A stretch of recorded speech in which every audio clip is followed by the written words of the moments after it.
Okay, today we are going to attend a new topic, equisetum of plant kingdom. Plant kingdom से हम bryophyta तक हमने पढ़ लिया। अब इक्विसिटम की हम बात करेंगे, ठीक है। तो इक्विसिटम के ऊपर अगर हम देखें तो इसके कुछ करेक्टर है जिनसे इनकी पहचान होती है, ठीक है। अगर देखा जाए तो इनके अंदर भी बीजाणु मात्र कोशिका बनती है। कौन सी कोशिका? बीजाणु मात्र कोशिका। और इनकी बीजाणु मात्र कोशिका जो होती है वो बीजाणुदानी में होती है। अब जो भी बीजाणु मात्र कोशिका होती है ये 2n मिलेगी भैया आपको। कैसी मिलेगी? और इसमें अर्धसूत्री विभाजन होगा।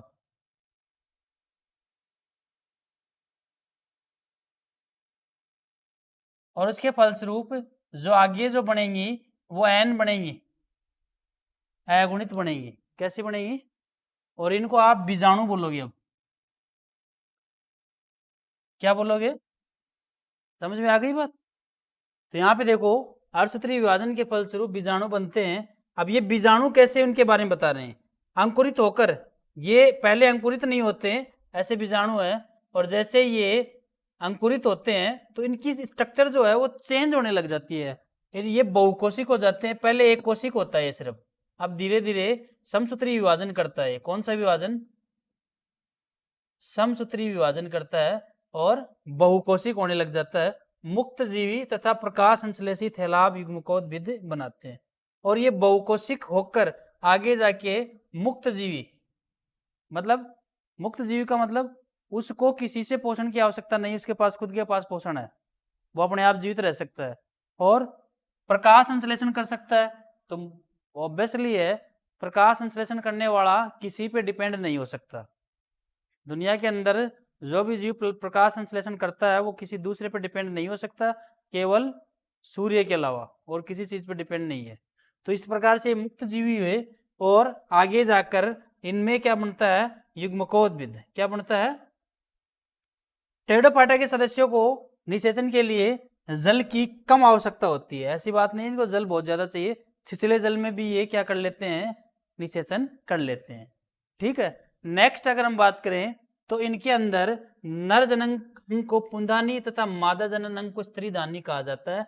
जैसे हम प्लांट के अंदर क्या कहते हैं? आवर्त बीजियों में पुंकेसर कहते हैं ना, और स्त्री केसर, वैसे यहाँ पे पुंकेसर न कहकर नर को क्या कहा जाता है? पुंधानी, और मादा को स्त्रीधानी कहा जाता है, ठीक है।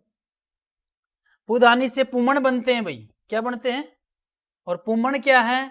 एक तरीके से नर युग्मक, एक तरीके से नर युग्मक।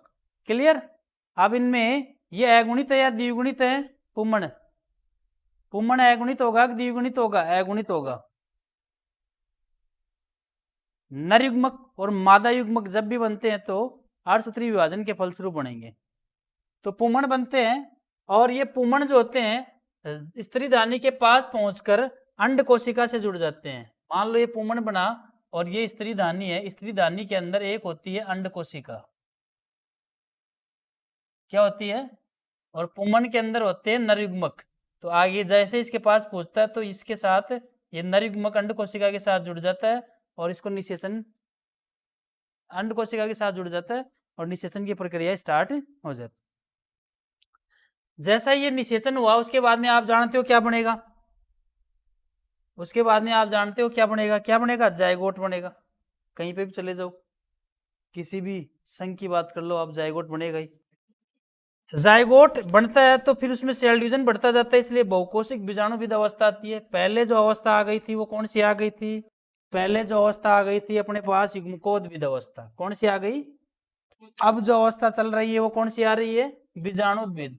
ध्यान रखना, ये 2n वाली है और ये n वाली है। समझ में आ गई बात? ये 2n वाली है और ये n वाली है।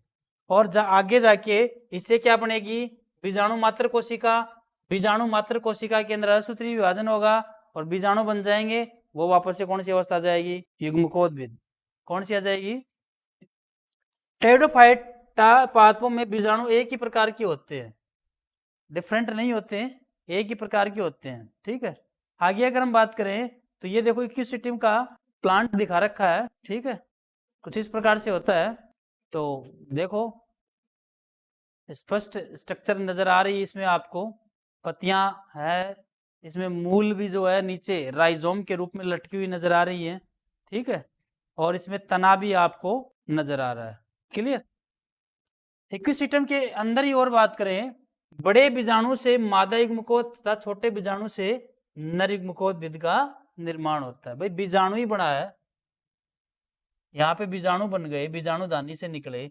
अब ये बोल रहा है कि मादा किससे बना, नर किससे बना, तो जो बड़े बीजाणु हैं उनसे तो मादा, और छोटे बीजाणु हैं उनसे नर युग्मक बने। मतलब पहले जो युग्मनज के बाद की बात नहीं है, ये पहले की बात है, लेकिन दे बाद में रखी है। समझ में आए तो आपको कुछ, ये युग्मनज के बाद की बात नहीं है। आप बोलोगे सर युग्मनज बन गया वापस से क्या ये युग्मकोद क्यों बन रहा है, नहीं, ये सिर्फ लाइन में डाल रखा है, बाकी ये बात किसकी, पहले की बात है। और युग्मनज आगे जाके किस में चेंज हो जाएगा, ये आप भी जानते हो, किस में चेंज हो जाएगा, भ्रूण में। किस में चेंज हो जाएगा, टेट्राफाटा को 4 वर्गों में बांटा है, आप इनको पढ़ सकते हो। साइक्लोप्सिडा एक है, लाइकोप्सिडा एक है, एक है स्फिनोप्सिडा और एक है टिरोप्सिडा। ये 4 है और इनके एग्जाम्पल इनके साथ दे रखे हैं, ठीक है। क्लियर। इक्विसिस्टम में ही आगे और दिखा रखा है, देखो ये राइजोम, ठीक है, और ये देखो तो आप देखो ये सजावटी पौधे की तरह दिख रहा है आपको। क्लियर। जिम्नोस्पर्म की बात करते हैं, तो कुछ जिम्नोस्पर्म जो होता है, जिम्नोस्पर्म के अंदर जो बीजांड होता है वो अंडाशय में होता है, लेकिन अंडाशय की भित्ति से ढका हुआ नहीं होता है। इस प्रकार इनका जो बीज बनता है वो बीज आवरण नहीं होता, इनमें बीज आवरण अब्सेंट रहता है इनमें, बस ये इनकी मुख्य पहचान होती है। इनमें बीजावरण नहीं पाया जाता, सीड कोट नहीं पाया जाता इनके अंदर, ठीक है। अब चाहे निषेचन के पहले की बात करो या निषेचन के बाद की बात करो, पूरे जीवन भर इनकी कंडीशन यही रहती है। ऐसा नहीं किसी निषेचन के पहले हट जाए तो बाद में आ जाए, क्या नहीं, चाहे पहले बात करो या बाद में। इसलिए इनको आप क्या कहते हो, अनावर्त, यानी ढके हुए नहीं है।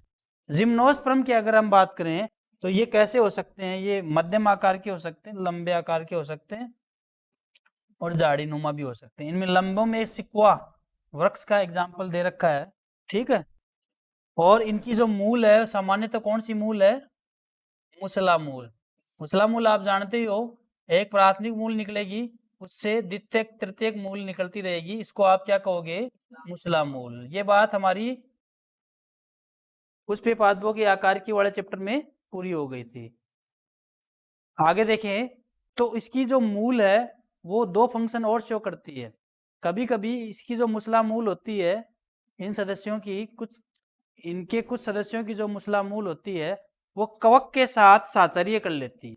क्या कर लेती है, कवक जो है वो प्लांट नहीं है, ध्यान रखना, कवक तो जंतु में आ गया, जीव में आ गया ना, अलग से जंतु में, सूक्ष्म जीवों में आ रहा है, किस में आ रहा है, तो ये कवक के साथ साहचर्य कर लेती है। अब यहाँ पे 2 काम होते हैं, कवक इनके साथ रहकर इनसे आश्रय ले लेता है और बदले में बाहर से जो एयर वगैरह इनको नहीं मिल रही है, जो गैस वगैरह इनको नहीं मिल रही है, वो इसको सप्लाई करता रहता है, तो दोनों साहचर्य रूप से रहते हैं। तो ऐसी कंडीशन में जो मूल को हम मूल न कह के क्या कहेंगे, कवक मूल कहेंगे। एग्जाम्पल पाइनस के अंदर, किसके अंदर, साइकस की अगर हम बात करें तो इन सदस्यों की जो मूल है वो साइनोबैक्टीरिया के साथ साहचर्य कर लेती है, किसके साथ, और ऐसी मूल को हम कहेंगे परवाल मूल। और जब कवक के साथ साहचर्य करती है तो ऐसी मूल को हम कहते हैं कवक मूल। और जब मूल बैक्टीरिया के साथ साहचर्य करती है तो परवाल मूल। अब ये साइनोबैक्टीरिया कौन सा होता है, ये ब्लू ग्रीन एल्गी है भाई, और ब्लू ग्रीन एल्गी आप जानते हो क्या करती है, फोटोसिंथेसिस करती है ना। तो हो सकता है कि यहाँ पर ऐसी कंडीशन जैसे साइकस है, साइकस कंप्लीट रूप से अपना भोजन नहीं बनाता होगा, तो ये अपनी जगह मतलब अपनी मूल में किसको जगह दे देता है, बैक्टीरिया, साइनोबैक्टीरिया को, ताकि ये अपना भोजन प्रॉपर रूप से बनाता रहे। आगे देखो इनकी जो पत्तियां है अधिक ताप, नमी तथा वायु को सहन कर सकती है, ये इसका एक बढ़िया गुण है। यानी हाई टेम्परेचर, ज्यादा नमी और ज्यादा वायु को सहन कर सकती है। जिम्नोस्पर्म के कुछ शंकु आकार पात्रों में पत्तियां सुई जैसी होती है। ऐसे जो शंकु आकार बनते हैं ना, शंकु आकार ऐसे प्लांट, इनमें जो पत्तियां होती है ऐसे बाहर निकली होती है सुई जैसी, ऐसे ऐसे। तो शंकु आकार पात्रों में जो पत्तियां होती है वो कैसी होती है, सुई जैसी होती है। इसके पत्ती की और विशेषता होती है जिसके कारण ये पानी की कम हानि करती है। क्या? इनका सतही क्षेत्रफल कम होता है, यानी ये ऐसे फैल के नहीं रहती है ऐसे पूरी ऐसे खुल के, ये छोटी सी रहती है ऐसे कम सी।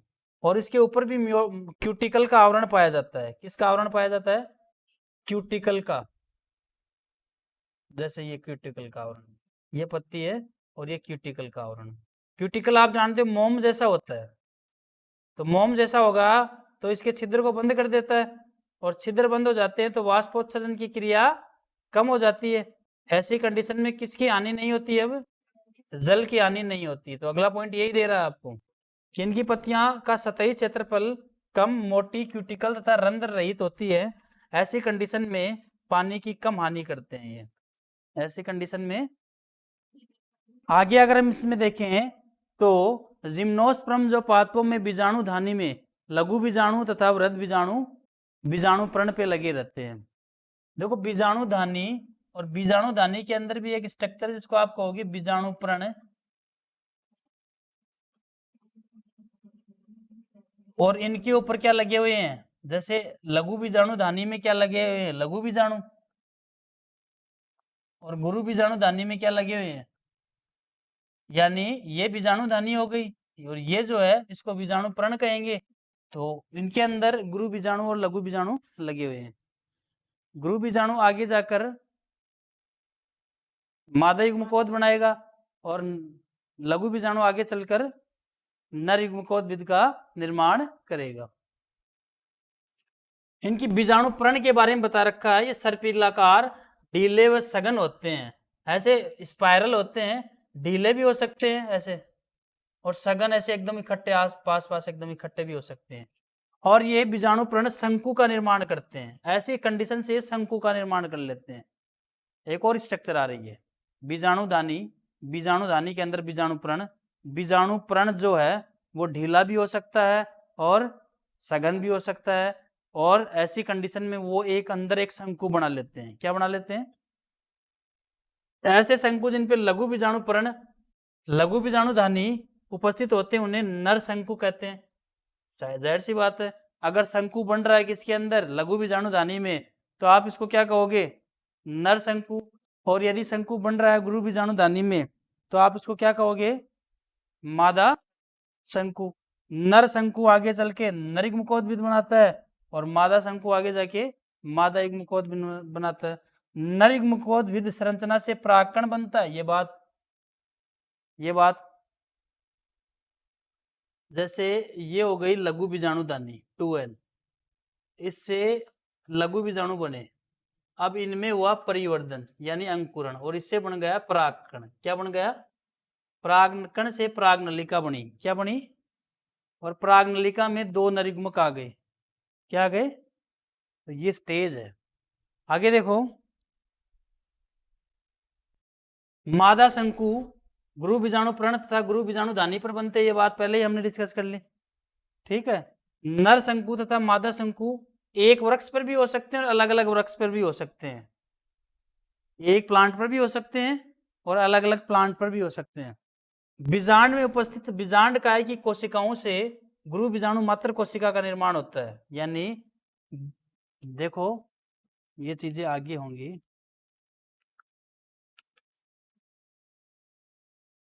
ये मैं बाद में बताऊंगा। इसको आप अभी के लिए वैसे याद रखो, लास्ट में इसको और क्लियर कर दूंगा। ये क्या बोल रहा है? बीजांड में उपस्थित बीजांड काय की कोशिकाओं से क्या बनते हैं? गुरु बीजाणु मात्र कोशिका। बीजांड यानी अंडाशय में होता है बीजांड, क्या होता है? और बीजांड में होता है बीजांड काय, क्या होता है? और बीजांड काय के अंदर जो कोशिका होती है वो बना लेती है आगे जाके गुरु बीजाणु मात्र कोशिका। क्या बना लेती है?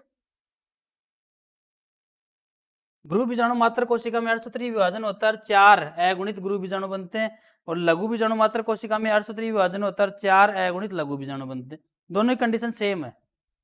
गुरु बीजाणु मात्र कोशिका में 4 अर्धसूत्रीय विभाजन के फलस्वरूप क्या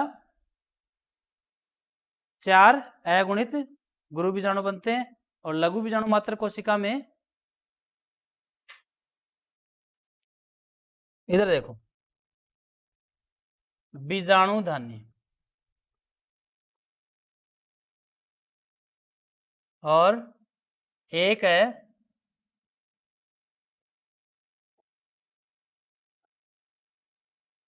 लघु बीजाणु और एक है गुरु बीजाणु धानी। 2 प्रकार की होगी। इनके अंदर है बीजाणु प्रण, इसके अंदर भी क्या है बीजाणु प्रण। ये ढीला भी हो सकता है और सघन भी हो सकता है। आगे जाके ये बनाता है शंकु, और ये भी क्या बनाता है शंकु। जब ये शंकु बनता है तो आप इसको कहोगे नर शंकु, और ये शंकु बनता है तो आप इसको क्या कहोगे मादा शंकु। क्या कहोगे मादा शंकु। अब आप अगर देखें बीजाणुपूर्ण शंकु का निर्माण करता है ऐसे शंकु जिन पर लघु बीजाणु प्रण होते हैं, लघु बीजाणु धानी में लगे होते हैं, और नर शंकुओं से नरयुग्मकोद्भिद का निर्माण होता है। ये नर शंकु है, ये आगे जाके नरयुग्मकोद भिद का निर्माण करता है, और ये जो मादा शंकु आगे जाके मादा युग्मकोद भिद का निर्माण करता है। Clear clear. इनका निर्माण कैसे होगा इन दोनों का, उसकी स्ट्रक्चर अलग है, उसकी स्ट्रक्चर अलग है। मैं समझाऊं आपको। देखो ये है लघु बीजाणु धानी, क्या है, और ये है गुरु बीजाणु धानी। लघु बीजाणु धानी के अंदर, लघु बीजाणु धानी के अंदर जो सबसे अंतिम लेयर है वहां पर एक परत होती है टेपिटम। टेपिटम के नीचे द्विगुणित कोशिकाएं होती हैं, इनको आप कहते हो लघु बीजाणु मात्र कोशिका। क्लियर। और आप इसके अंदर बात कर रहे हो तो अंडाशय के अंदर बीजांड होता है, बीजांड के अंदर बीजांडकाय होता है, और बीजांडकाय की एक कोशिका वही बनाती है गुरु बीजाणु, गुरु बीजाणु मात्र कोशिका। समझ में आ गई बात। इसमें अर्धसूत्रीय विभाजन होगा और 4 लघु बीजाणु बनेंगे, ये आगे जाके परागकण बना लेंगे, और इसके अंदर अर्धसूत्रीय विभाजन होगा, 4 गुरु बीजाणु बनेंगे, ये आगे जाके इनमें से एक सक्रिय रहेगा और आगे जाके क्या बना लेगा मादा युग्मकोद्भिद। और ये परागकण के अंदर जब 2 नरयुग्मक बन जाएंगे तो इसको आप कहोगे नरयुग्मकोद्भिद। और जब इन 4 में से एक आगे जाके पूरा परिवर्तन कर लेता है तो आप इसको कहोगे मादा युग्मकोद्भिद। ऐसी कंडीशन होती है। थोड़ा सा कॉम्प्लिकेटेड है लेकिन आपको समझना जरूरी है। ठीक है ठीक है। तो वो बात समझ में आ गई आपको। ठीक है। तो देखो ये बात हो गई अपनी क्लियर, और इससे आपको और भी समझ में आ गया और क्लियर हो गया। ठीक है। और आगे चलकर गुरु बीजाणु मात्र कोशिका मादा युग्मकोद्भिद का निर्माण करती है, और परागकण के अंकुरण के द्वारा नरयुग्मक का निर्माण होता है। और परागकण बीजाणु दानी से बाहर निकलकर बीजांड के छिद्र द्वारा अंदर चले जाते हैं। बीजांड के छिद्र के द्वारा जब अंदर जाते हैं तो उसमें होता है बीजांडकाय, और बीजांडकाय में होती है अंड कोशिका। क्या होती है। इसके बाद निषेचन होता है, और भ्रूण का निर्माण होता है तथा बीजांड बीज में चेंज हो जाता है। ये बात पहले की आ गई। क्लियर? अब यहाँ पे देखो आप,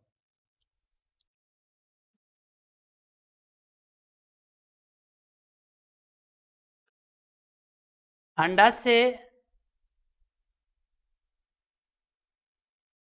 ऐसा होता है, ऐसा ही होता है ना,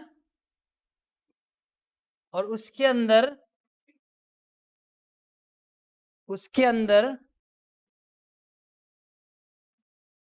बीजांड ऐसा होता है।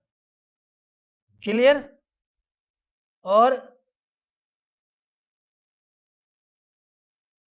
ये बीजांड है, क्या है? बीजांड। और बीजांड काय के अंदर जो गोल संरचना उसको आप क्या कहोगे? समझ में आ गई बात? इसलिए बीजांड किसके अंदर होता है? बीजांड काय में। प्रारंभ में बीजांड काय की सभी कोशिकाएं आकार में समान होती हैं भाई, सभी कोशिकाएं आकार में समान होती है। बाद में इनमें से एक कोशिका आकार में बड़ी हो जाती है और 2n बन जाती है। इसी को आप क्या कहोगे? गुरु बीजाणु मात्र कोशिका। क्या कहोगे? सभी सेल समान, one cell is growing and formed, सारी समान है। ये मैंने ही बनाया है, ऐसा कोई बुक में नहीं है, बस समझने के लिए। One cell is growing and formed गुरु बीजाणु मात्र कोशिका, जिसको आप शॉर्ट में MMC भी कह सकते हो। क्या कह सकते हो? और यहाँ पे 2n दे रखा है। क्या दे रखा है? अब इसमें होता है अर्धसूत्री विभाजन, तो ये अर्धसूत्री विभाजन यानी मियोसिस दिखा दिया। और जैसे अर्धसूत्री विभाजन होता है तो 4 सेल बन जाती हैं, ऊपर वाली 3 नष्ट हो जाती हैं इसको पोषण देके नीचे वाले को, और ये सक्रिय हो जाता है 1 हैप्लॉइड सेल, यानी ये चारों अगुणित है, चारों अगुणित है। ठीक है? अगुणित को इंग्लिश में बोलते हैं हैप्लॉइड। क्या बोलते हैं? 1 haploid cell from 4 haploid cell is growing and make सक्रिय गुरु बीजाणु। ठीक है? ये अलग से ये अलग से पॉइंट है, ये यहाँ लिखना चाहिए। यानी 4 में से एक हैप्लॉइड सेल क्या करती है? ग्रोथ कर लेती है और उसको कहेंगे सक्रिय गुरु बीजाणु। उसके बाद में सक्रिय गुरु बीजाणु में होता है परिवर्धन और बन जाता है मादा युग्मकोद्भिद। क्या बन जाता है? मादा युग्मकोद्भिद के अंदर जैसे ही बना तो बन जाती है अंड कोशिका, और उधर से प्राक्कण के नर युग्मक से आके जुड़ जाते हैं और निषेचन हो जाता है। Clear? Okay, thank you. Next slide और पढ़ा देता हूँ मैं, सारा पढ़ा दूँ, तुम आ जाओ।